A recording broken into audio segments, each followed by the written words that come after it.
And we are live. What's up, wrestling fans? I'm Doug. And I'm Kevin. This is the Two Bros Wrestling Show. What are we talking about? What is happening, Kevin? It's been forever since I've seen you. It seems like It seems like so long. And for those seeing us and maybe didn't check out the show last week because we were on a little bit later, we're back to our normal 8 o'clock time slot, ready to talk some wrestling. And it just got really dark on me. yes, you did just get really dark. Let me see. I've been watching the Undertaker documentary, so I think that his presence is now in the room. That's better. We need to get you some purple lighting to, maybe some organ music playing in the background the entire time you're on air. I'd like that. That'd be all right by me. I think that would be pretty cool. You ready to talk some wrestling, Doug? Man, I am always ready. How long have you known me? I am always ready to talk some wrestling, brother. I've known him a while, folks. Let's get to it, man. Let's talk. Let's get to the headlines. Opening bell. Opening bell. Do you have that cool little sound effect, or do I get to do it? I didn't cue it up this week, so you'll have to go with the ding ding. Ding ding ding. There we go. The opening bell. What is in the news this week? I just have like a couple of things, and one of them it just hit me actually today. Apparently, I don't want to say Drew Gulak was released, but Drew Gulak's contract did expire yesterday with the WWE. From what I know, we talked earlier in the day about this. I don't think you were aware of it either. And after we talked, I did a little bit more digging to see in prep for the show, and it looks like it's not that it's not that he's been released, but his contract has expired. Apparently, behind the scenes, WWE and Drew Gulak were negotiating in good faith. They just couldn't come to an agreement before his contract expired. So right now, Drew Gulak is a free agent. I guess theoretically he could show up anywhere at any time now, but the fact that WWE was actually working with him and they were trying to come to some sort of agreement, I get more of a feeling that he's probably just going to set out for a little while, see what kind of agreement they can come to, and he'll probably be back in the WWE. But this is wrestling, so absolutely nothing is certain. It doesn't sound like he burned any bridges, and that the issue was over money, according to Meltzer and some others. No telling whether or not that issue was pre-pandemic or post-pandemic. There's not a lot of details known. That was apparently an offer on the table from WWE, so they were interested, and he wanted a raise. Obviously, in the time when they're letting wrestlers go, there was no raise coming, and the contract just expired. So hopefully either they work it out, because I really like the work he's been doing, especially recently. It's shown how much potential there's there, whether in WWE or someplace else. I think that Drew Gulak's got himself in a good position over the last couple of months to maybe get that raise somewhere. Absolutely. I mean, if this were another time and another situation, I could totally see Gulak showing up Wednesday on in AEW and being that ninth man in the casino ladder battle royale or whatever exactly that is. But we are in a very different world right now. So just being a free agent doesn't mean you're immediately jumping ship to another territory like in the old days, or another promotion as it is these days. And I can actually draw a parallel here, Doug, if you don't mind the transition, because your lead story kind of goes into what I had as a lead story, in that obviously the big news this week, and it's not really news probably since most folks that are watching this would have heard this, but obviously two of the biggest performers in the business, Seth Rollins and Becky Lynch, are going to be parents. So congratulations to the both of them. But the way I'm tying those two things in is that you're once again seeing, Drew Gulak's last match was as part of the Intercontinental title tournament Friday night. And that tournament is being taking place because Sami Zayn, who did not lose the belt, is not participating in live matches at this time. And because of that, they're stripping him of the belt. So with Becky, with child, and forfeiting her title, you once again saw a title change hands without a match taking place.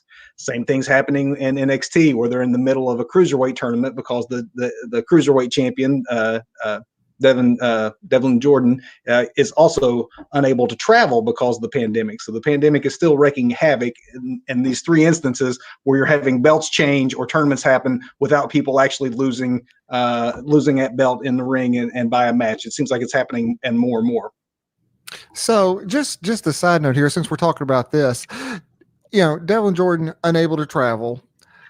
They're crowning an interim cruiserweight champion with this tournament. Sami Zayn being told if you choose not to participate right now, it's cool. We understand these are dangerous times. We get it, but then they strip Sami of the belt. You think there's heat there on Sami? I would hope not. I hope that is in good faith.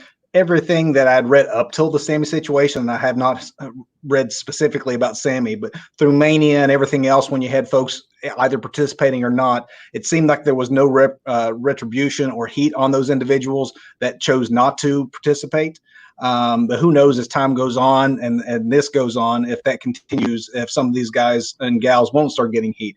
I'm just as a fan disappointed because I like the Sami win, and I was kind of curious to see what he would do with the belt. But I can also understand from a company standpoint, if you don't see an end in sight and you don't have someone able to defend that championship, you're missing out on storyline opportunities. But it's unfortunate the way a lot of these things are happening. But I thought it was worth noting, especially where you mentioned Black being an expired contract and where he was in that tournament. I'm like, man, I started to think about how many titles right now are changing hands without a match, being the catalyst for that happening. It's a strange time. And for those that didn't see our late night show last week after the pay-per-view, obviously you if you didn't see it, you can go back and watch it about my rant on that main event. But Doug, me just laughing maniacally.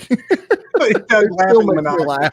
A week later, I'm still laughing about it. Well, a week later, I'm sitting here still going through the logic holes that I like. Wait a minute, that one, and I know I'm trying to find logic in wrestling, but then Becky Lynch comes out on Monday Night Raw, announces that she's going to relinquish her title, lets Asuka know, hey, here's the combination to the briefcase that you won, and it's not a contract in there. Surprise, it's the belt, and that's how they made that transition, which was kind of cool until I started thinking about it. They never differentiated that there was a men's briefcase and a women's briefcase. So did Otis almost become the women's champion last Sunday night? At some point I'm thinking that there was somebody somewhere in all that said, okay, this color, the white one is the women's and the green one is the men's, right? Is that right? I think that's the way it turned out. I didn't hear that part, but that doesn't mean if you heard it, I didn't even know the matches were going to happen simultaneously. So I'm sure you're probably correct. But I mean, maybe Otis could have become the women's champion if he would have. Well, I guess maybe that's why Baron Corbin was fighting with Asuka. It all makes sense now. He knew there was actual championship in there. He didn't have to cash anything. He could just win that one. Yeah, I don't know. Yeah.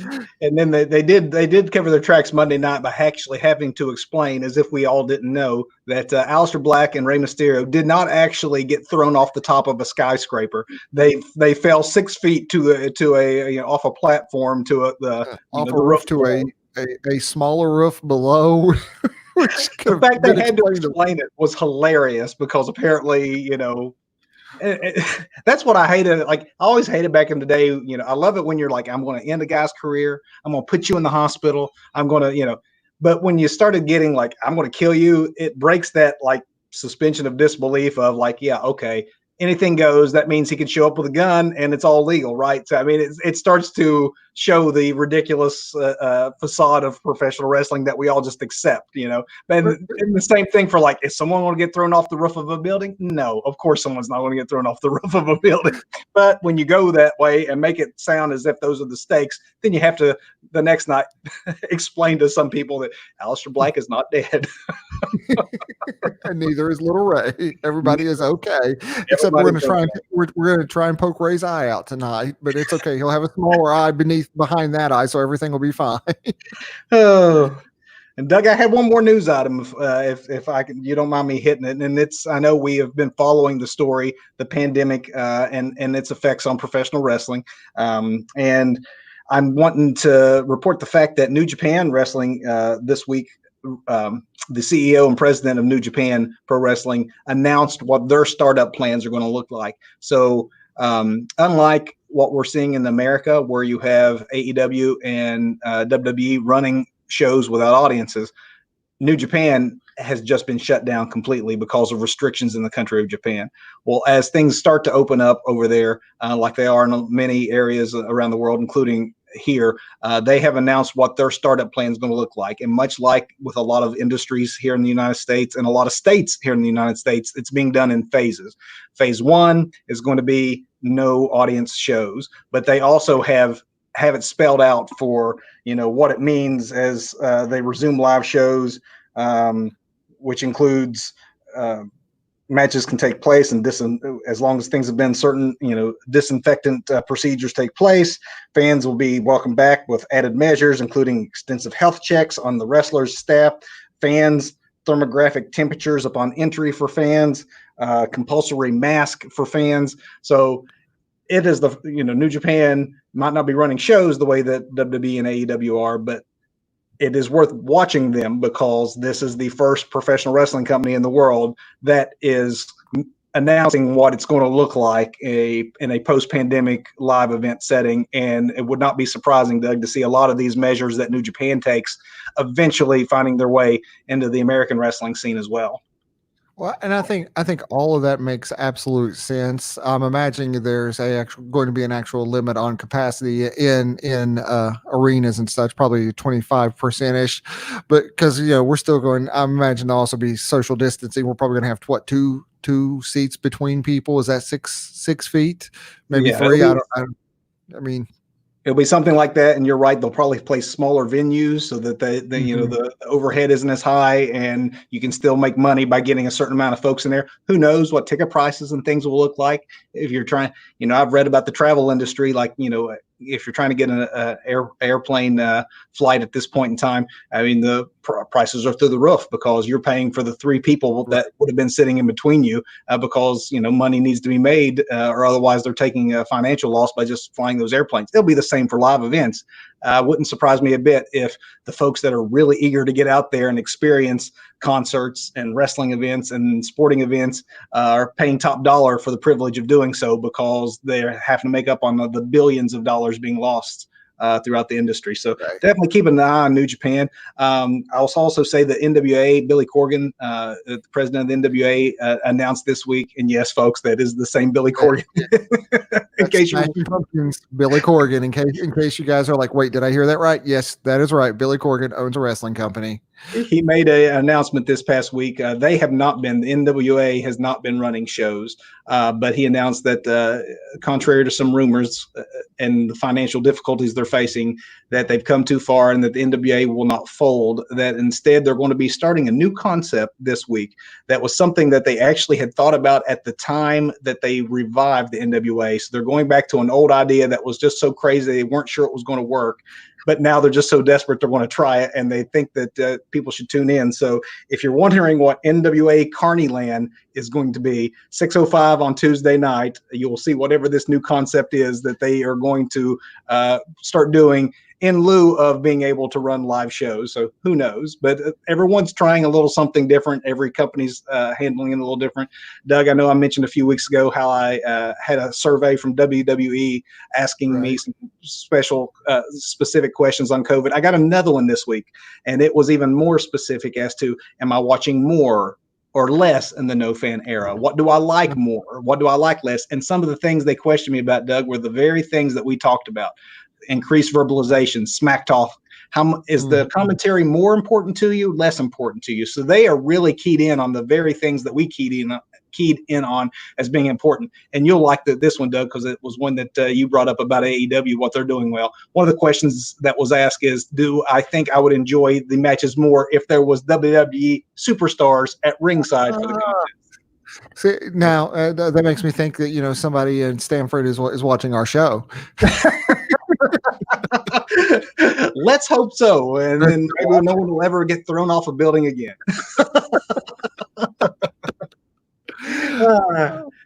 But Doug, if you're ready to talk AEW, and I know you usually are, you want to get to the main event? Let's run to this main event. We have an AEW pay-per-view coming up on Saturday night. We have AEW's Double or Nothing. This was, of course, it's their casino themed show, which would have been in Las Vegas again this year, but well, things have prevented that from happening. So we're going with a Daily's Place show, and it's a pretty interesting card. And I've it is got the AEW's first pay-per-view in this era, so it'll be curious. And much the way that you can contrast their TV product with WWE's, now we'll get to our first look as what they think a pay-per-view is going to look like in this era of wrestling. Yeah, there's I'm curious to because I think AEW is succeeding where WWE is failing with that, with having people, even if we just have faces and heels around the ring. I think it really adds to that element. It pushes that that illusion that it is a live show beyond just the basics of, hey, we're live, And I'm because sure for pay-per-view with a paying audience, they'll definitely ramp that up even more if they can.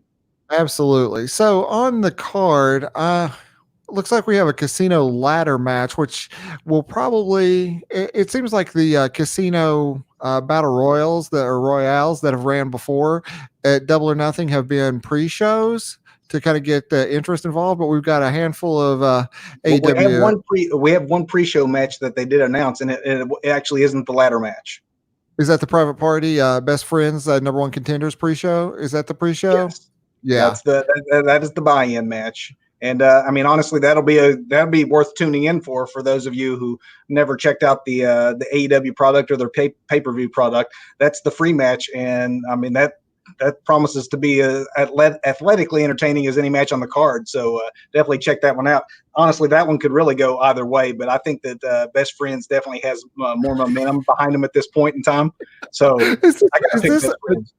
Is this another show where we call everything the same? Because I definitely think Best Friends will pull off a win here, but yeah, I also think that Private Party will lose nothing in losing to the Best Friends, because all these guys are insanely talented, and everybody will win just watching the buy-in with these folks. But I had to go with the Best Friends too on this, because I think they're on a roll. They're racking up the wins. They're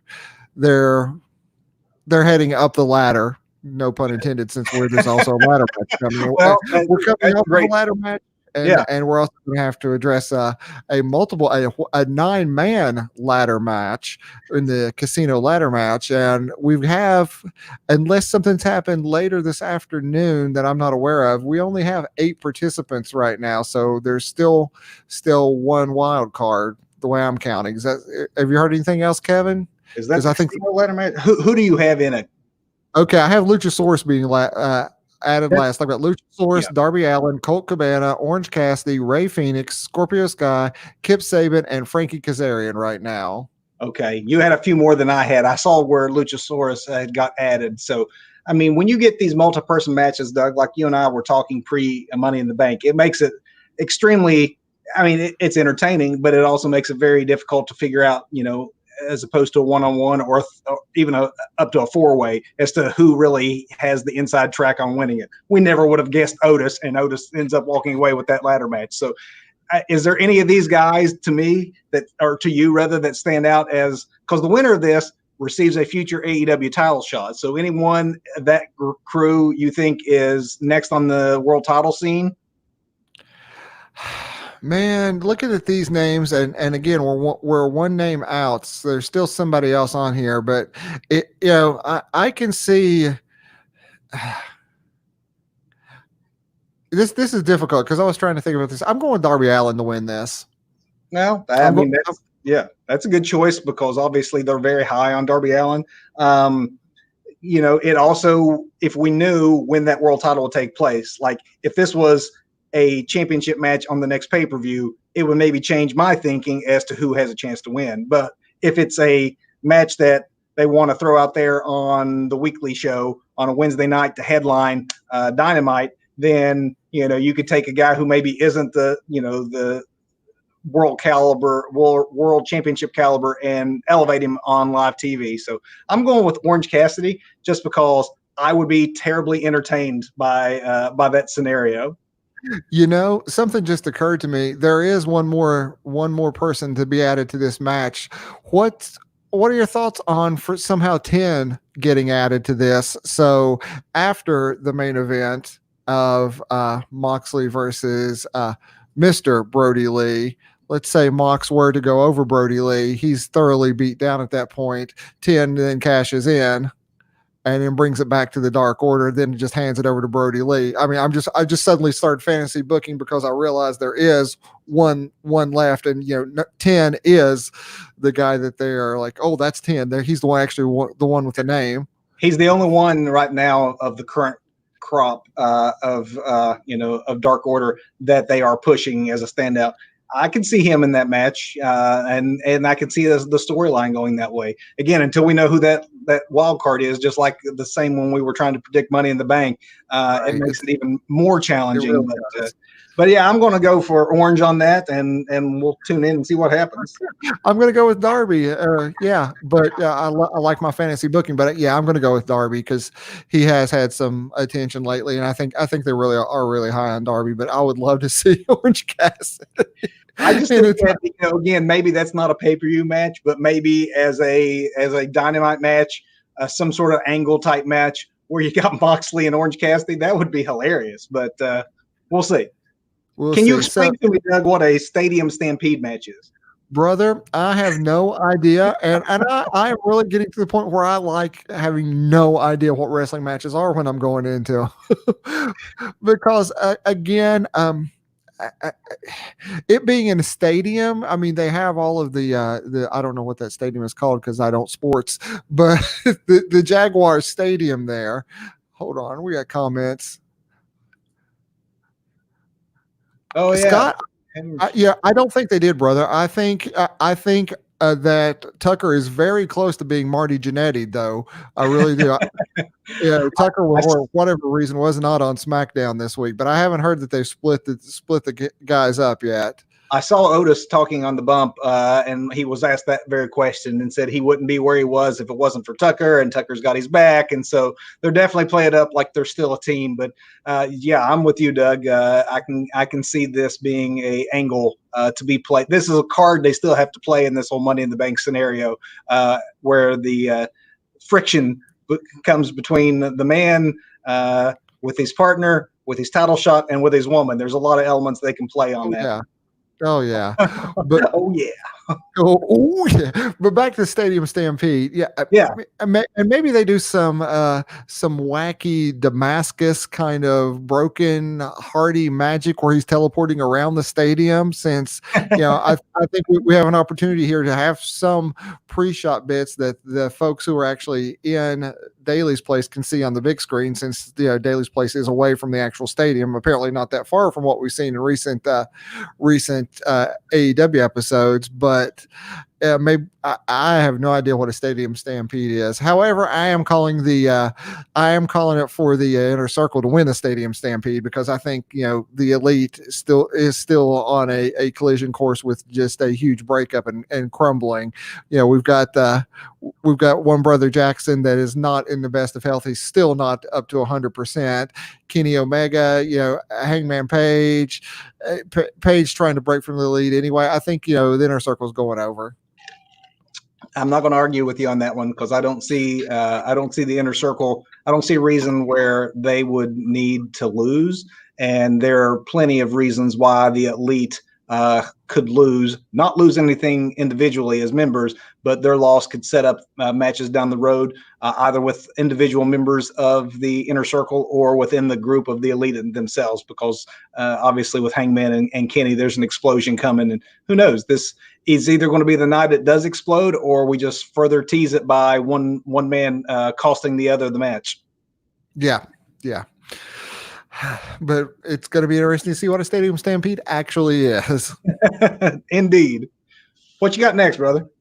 I am looking at our singles match with Statlander and Britt Baker, DMD. This kind of seems a little bit thrown together at the last. Well, not really thrown together, but they just kind of threw it in They a don't have feud. they have no real personal issues that I've seen anyway. So It, yeah, I it agree just with kind of you. came from out of nowhere after a match this past week on AEW. I mean, I'm happy for it. You know, I'm wearing a Statlander shirt tonight. I'm a big Chris Statlander fan. I'm a big Britt Baker fan. Honestly, a lot of the women on the roster are, I'm fans of. So I think this is another one where to stop that. Where What? I saw that. Hey, Dynamite Doug. But really, I think it's another one where all of us watching actually win. But at the end of the day, as much of a Statlander fan as I am, I think Britt Baker's also on a streak here too. And at least, unless they're going to build this into something much larger, Britt Baker's going over as she moves forward to go against, and eventually. I can see her eventually capturing, if not this year, early next year, the AEW Women's Championship. Obviously, with all the vignettes and things that they have been investing in her, she's moving on to the world title scene at some point in time. A loss here would do her more harm than it would Statlander. So we're going to go with a good doctor on this one. I agree. Yep. Well, MJF versus Jungle Boy, Doug. Okay, two other talents I really like, MJF and Jungle Boy. I think Jungle Jack has got a good future in front of him, and I think MJF is our new Undertaker. In that, I mean that this is the guy that's always in character. That 25 years from now, we're going to see, some sort of behind the scenes with him where we find out he's actually a really cool guy. He's a nice guy. He's very thoughtful. He's very considerate, but until then, he's going to keep this MJF persona, the spoiled little rich kid that's better than you. He's going to keep that persona up continually. That's his gimmick. He's living the gimmick. We're not going to see him break character and until he's like 50 and needs like double hip surgery or something. We're also not going to see him break a nail, because apparently that hangnail is actually not only healed, but apparently it is now the strongest nail that physician had ever seen. Right? Which is great. I mean, that's just perfect heel like banter there. Man, this dude he is money. I first saw him in Major League Wrestling and saw the same thing. I'm like, what is this guy doing off the main wrestling scene? And so I agree that Jungle Boy is also got big things in front of him. He is the legit son of a Hollywood star and Luke Perry from 90210 fame. But at this point, the MJF character's got to go over. Yeah, I'm calling it for MJF as well. Absolutely. So let's swing back around to the women's title match here and talk about Nyla Rose and Sheeta. And no DQ, no count out for this one.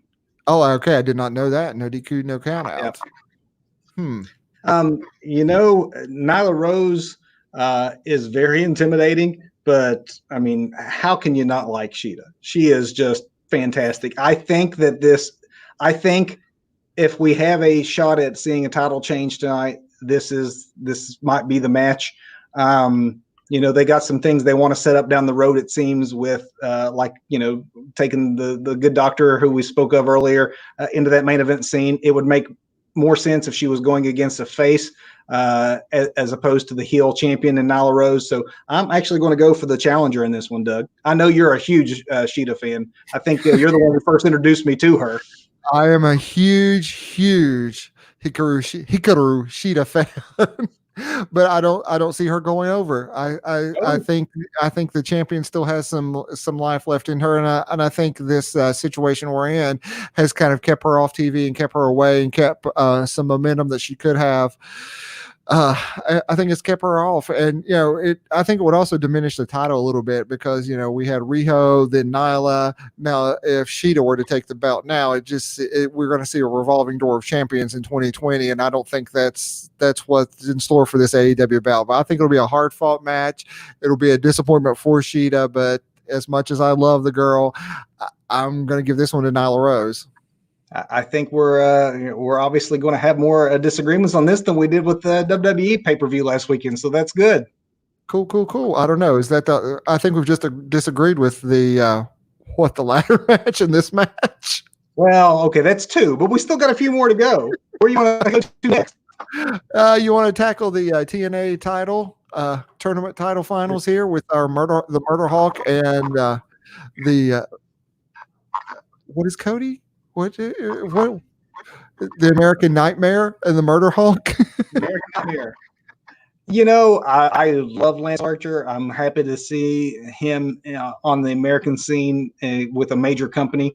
I don't know that I like the Murder Hawk name. It's still growing on me. I'm still trying to decide, is a Murder Hawk more or less dangerous than Murder Hornets? I'm not sure which I should be more afraid of. But I mean, this tournament has been entertaining. Cody is fantastic in his role as the executive who doesn't always put himself over. And I think that's what you're going to see here. He's in the finals, but you got this hot new property with Jake the Snake behind him. And how can you not let this guy run roughshod for a little while longer? So Cody will be the good soldier and take one for the team here. It's Murder Hawk. I could not agree more. Cody is, I mean, you don't build a star, and TNA has went out of their way to build a star out of Lance Archer. And, I thought the Murder Hawk referred to the haircut. I thought that's what it was, like a mohawk, but it's a murder hawk because it's all red and everything.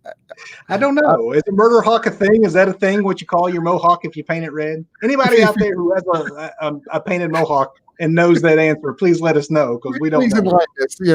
Is a murder hawk more dangerous than a murder hornet? And is it a hairstyle? We need to know these things before next Saturday night. But yeah, Cody is making stars now. He's not going to put himself over. He has the future of a company to look at, and that's what he's going to do. I mean, they have built. This is how you build a legitimate threat to other talent. They've built him up. I think it's great. I hope that WWE is taking notes, and I believe this is the way they're also working with Karrion Kross right now and building him up in a very similar fashion. But this is the way you build up the talent, and I think he's going to run away with that belt. And Cody's going to be like a big match John and start losing all the big matches, but in the end, he's not going to lose anything because he's Cody Rhodes. He's a vice president, executive. Yeah. And really, kudos to all the elite for not booking themselves in the winning positions every time. Well, that leaves us, Doug, with the main event. Yes, Scott, you're right. In AEW, the elite is putting over a lot of their talent, because I think they recognize that I'm not going to say they're out of their prime, but they've had their big spots. They've had a lot of success in the business, and I think they recognize that to continue that success in the business, they've got to put over their new talent and push their company forward. And I think to Scott's point too, that when you have the executives in the matches, I think that they are such students of the game. They know that through history, the Booker's kid, the guy who holds the book, who's still an active wrestler, tended to always put themselves over. I think that if anything, they probably lean too heavily the other direction to make sure they don't give that impression. Yeah, I agree. Yeah. Has anybody held gold besides Kenny? And Kenny has a tag team belt with Hangman. Yeah, and that's as much for the angle as anything. So no, you're right. They haven't, not yet, and they won't this night either because Cody's not walking away with that new TNT. No, he is not. Poor Cody. But what do we have left? And I think we already telegraphed both our feelings on this earlier when we were talking about Moxley versus Brody Lee. I hate to see this come and go so quickly, but unless we have some sort of shenanigans, which of course we'll have some. I mean, maybe this is a good chance for Evil Uno and Stu Grayson to get back into things. Maybe they can actually fly in for this and be a part of it and establish themselves as part of the Dark Order once again too. But we're gonna have those shenanigans with the Dark Order. But in the end of the night, I see Moxley going over.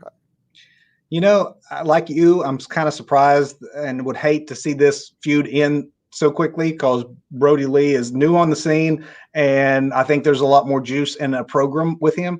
Obviously, they think a lot of him more than WWE did, and I agree that there was more there than WWE ever showcased. I'll say that his promos have been great. And maybe you disagree with me on this, but the couple of times I've seen him in the ring, I don't know if it's tentativeness or what, but there's been, some maybe not rust, but some light shown between some kicks and some things where he just maybe seems a little off. I don't know that they're going to trust him yet in that world title position. I don't know that they, even if he was, hitting on all cylinders, that they'd go that direction right now, because it's too soon.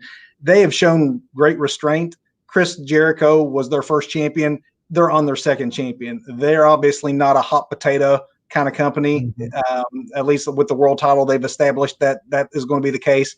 I think that Moxley has won that belt way too recently for him to be dropping it now. So we're going to disagree on 2 of the matches, but hey, 2 of the 7, that's not awful.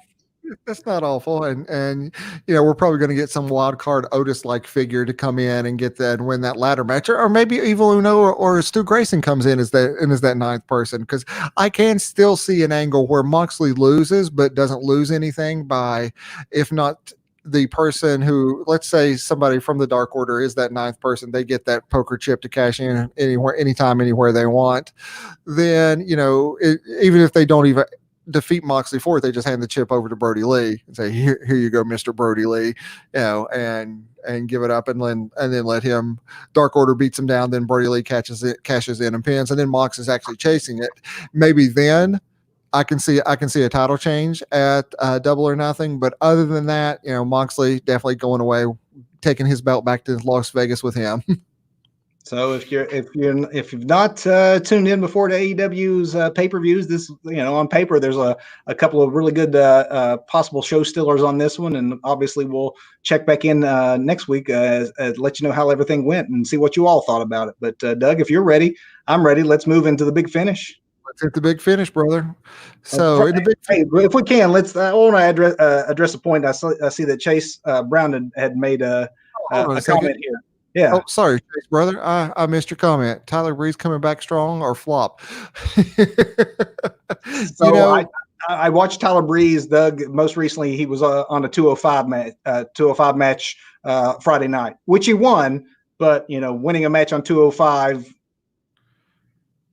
Yeah, I mean, I like Tyler Breeze. I don't know that he's coming back. I think that he might be in a good position as a 205 guy, or enhancing other talent to make them look good. I think his days of being a spotlight act are behind him.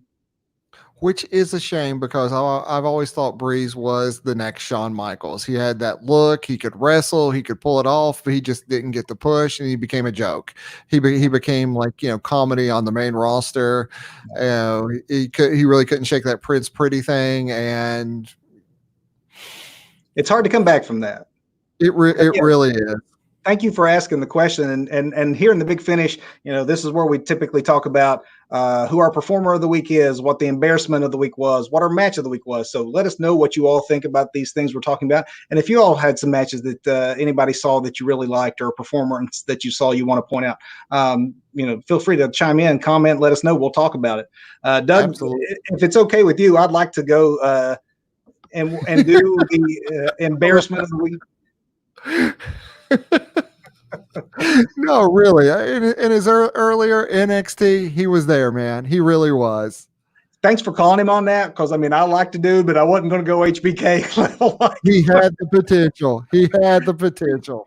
I'm going to start with the embarrassment of the week, if that's all right. We tend to end on that, and end on a more positive note this week if we can.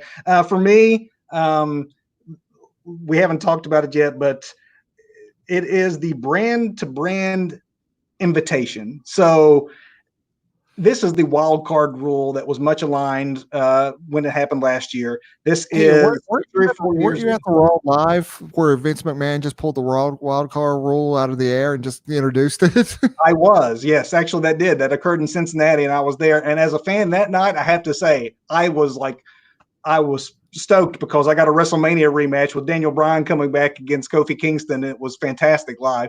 But in general, I like the brand split. I like, if you're going to have a large roster and multiple shows and multiple hours you expect this to invest in, make every show as different as possible.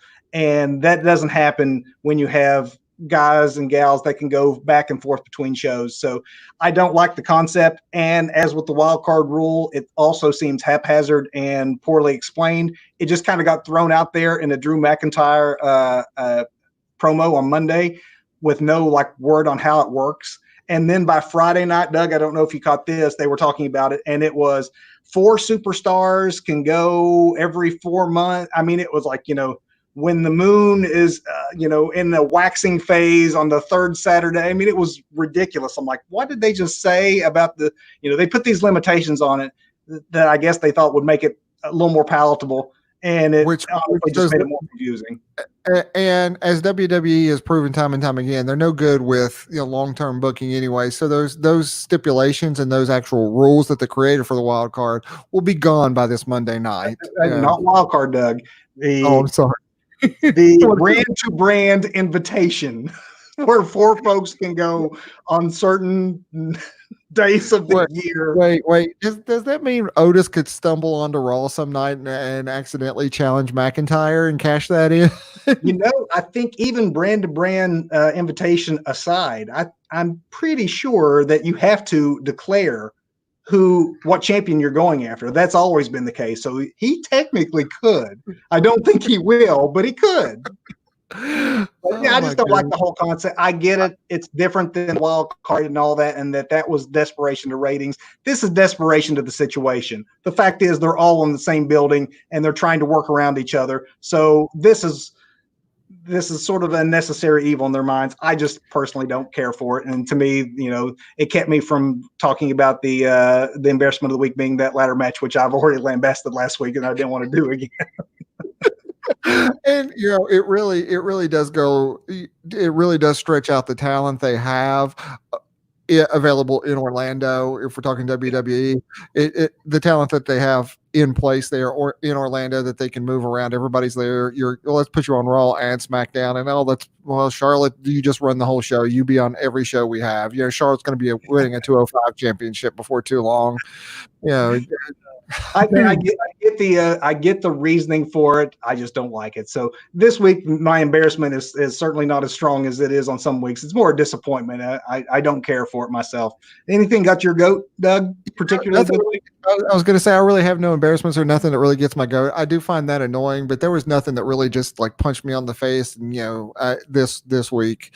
So as far as an embarrassment goes, I really do have nothing. But now a match of the week. And I'm going to see if we're in lockstep with this too, because mine came from Friday night, and it's that Gulak Daniel Bryan match. My goodness, if the guy is out of the company, what a way to go! Doug, I actually, you're going to be surprised. I didn't go for that match. I loved that match. Don't get me wrong. I'm a huge fan of mat-based wrestling, old school scientific wrestling, and you are absolutely 100% correct. Those two guys put on a clinic. That was just absolutely fantastic. I would highly recommend it for anyone who did not see it Friday night. Go back and watch that match and see how wrestling should be presented. I went a different direction. I went, instead of the mat-based thing, I went with Lucha this week. I saw a match on AAA. The largest Mexican wrestling company that now has a YouTube series. Pentagon Jr. this week was in a quarterfinal match for their Lucha Fighter tournament. And Pentagon Jr. is known on the American scene now thanks to AEW giving him a spotlight on the national, at least the U.S. scene. But he took on Vikingo, who does not have as much of a presence on the U.S. scene. He's wrestled some on Impact Wrestling, and that's because Impact has a working relationship with AAA. But my goodness, if you want to see an example of high-flying modern lucha action, you definitely need to go onto the YouTube channel. It's actually, you don't even have to watch the whole show. It's cut out on their channel as a standalone segment. Pentagon goes on to win that tournament. He beat Psycho Clown in the finals, which was another great match. But man, Vikingo is someone who will be known bigger on the American scene, because there's no way in the world this kid does not wind up at some point on an AEW or an NXT. He reminds me of the way I felt when I first saw Ray Phoenix. He's that kind of explosive, innovative, rope working wrestler. So definitely either of those matches, you really couldn't go wrong. It's almost like comparing apples to oranges, Doug, depending on what flavor you're in the mood for, whether high flying or mat based, because those two matches are both ones that should be watched. Definitely go check them out, folks, if you get a chance. I love it all. And you put a couple of guys in masks bouncing around the ring, and I'm totally there. So I'll have to swing back around and check that out. But so, all right, then how about performer of the week? I'm going to go very simple here. I'm going to go short and sweet and sentimental. Sometimes wrestling, when it's really, really good, it's because it's not an act and they're playing things off of real life. Kudos to Becky Lynch and Seth Rollins and her performance Monday night, which wasn't that much of a performance, but announcing, you go be the warrior, I'm going to go be a mom. That was just the feel good moment of the week. And I just was a sucker for it. So Becky Lynch for her performance on Monday Night Raw. Well, I will book in with a female WWE performer then, because I am really hot on Sonya Deville right now, and I am loving the way she's cutting promos. I think that she has potential, and maybe somebody will call me in the in the comments about this too. But I think she has the potential to step up and fill those shoes that Becky is leaving behind right now. I really think if she can step up in the ring, her promo work is there. And I think she can, coming from that MMA background. I think she's been in WWE long enough to know the ropes. I think, we're going to see a future star out of her, and Mandy Rose, Jannetty. Who knew she was waiting in the wings like that? I mean, she was second fiddle for most of the time she's been on the main roster, and either in the faction that she first came up with, or most recently in her friendship with Mandy.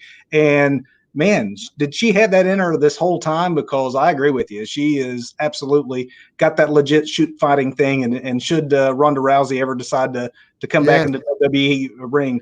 But I mean, even if you want to go beyond that possible dream matchup down the road, she could have very legit looking, strike contest with your Shayna Baszler's and your Rhea Ripley's. I agree with you. I think she's just going to be continue her star to rise. I'm happy to see that they're putting some effort behind her. And I think this is one of those situations where, they're working with limited talent and looking around and realizing what they actually have there. I totally get that they want to bring their stars in and rotate them and do that invitational thing, whatever you said it's called, but it's the wild card invitation. Yeah, right. That thing. But they want to get their big names, that they've instead of pushing the names, which I think AEW does great about building the talent and building them up and not relying on the older talent. But I get it. That's the strategy there. But my goodness, I think it's just the right place, right time for her. And I hope they strap a rocket on her and shoot her to the moon. I no disagreements with me from on that one. I think that's a very good choice. She's been putting on consistently good performances since they gave her the opportunity to do so. Good pick. So I think that wraps things up. You got anything else to talk about? I will comment to Chase, who asked, he might have missed it earlier. Nope, Rey Mysterio not dead. Fortunately, he did not land on the pavement. He fell off the side of the building to a platform 6 feet below where he got tossed. But those are the kind of shenanigans you get when you have cinematic wrestling, and we may see more of it, cinematic wrestling, at the pay-per-view that we just previewed with AEW. But next Sunday night, Doug, we'll talk about it. And Dynamite Doug, we'll see how many stars he gives these matches. I mean, typically it's a 1 to 5 star scale. Are there enough stars in the universe for Dynamite Doug? With Kenny Omega in a pay-per-view match, there are not. I mean, come on. The last time the Elite were in a ring together, we had clearly a 5-star match, probably the best tag team match of the year. No, not probably the best tag team match of the year. But it was fantastic, and I expect that there will be a lot of great matches coming up. AEW always delivers, but we'll see if we can find anything at all for Doug to complain about. I'm going to guess no. I will call the product as I see it, and as I see it right now, AEW is superior in every way. That's all I got. I've been Doug. And I have been Kevin. Thanks for joining us. We've been talking wrestling. Thanks for joining us, everybody. Take care. Stay safe. Stay inside.